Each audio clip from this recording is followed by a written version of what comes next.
Marjan. Today I want to talk about the work of a hydrologist.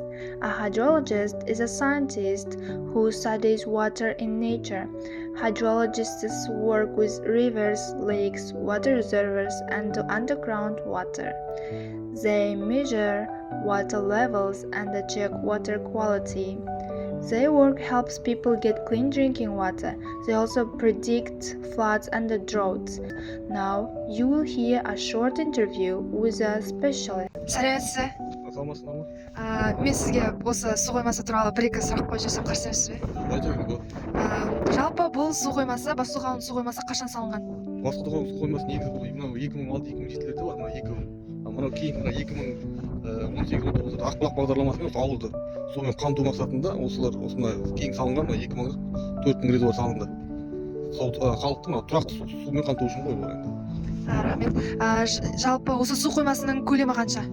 Су қоймасының көлемі мынау 2000, 4000. Сосын мына екеуі 1000-нан, бұл тағы 2000.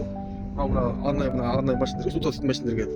Мына суған су үшін емес. Мынау да сондай. Мына халыққа кететін 2000-нан 4000 резервуар. Көптік қой енді 4000 көптік.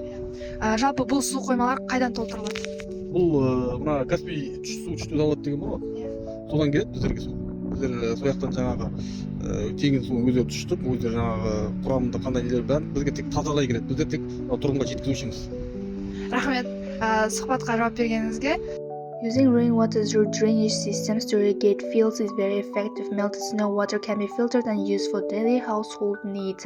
If this water is also used for irrigation, it can greatly help save water resources.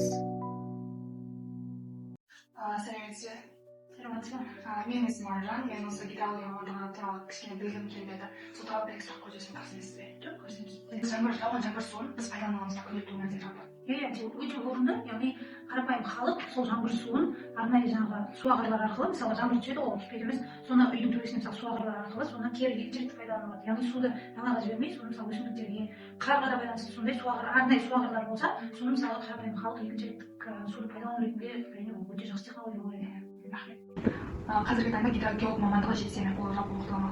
Енді қазіргі таңда Есенов университетінде бізде экология және тіршілік қауіпсіздік кафедрасы бар. Қазіргі таңда біз экологтар дайындаймыз. Ал нақты гидрогеологтар осы күнге дейін ондай сұраныс болмағандықтан ол мамандық ашылған жоқ еді. Бірақ осы жылы енді бәріңіз білетін шығарсыздар, бізде Каспий зерттеу институты ашылды. Сол институттың тарапынан бізде гидрогеологтардың мамандығы қажет деген сұраныс келген болатын.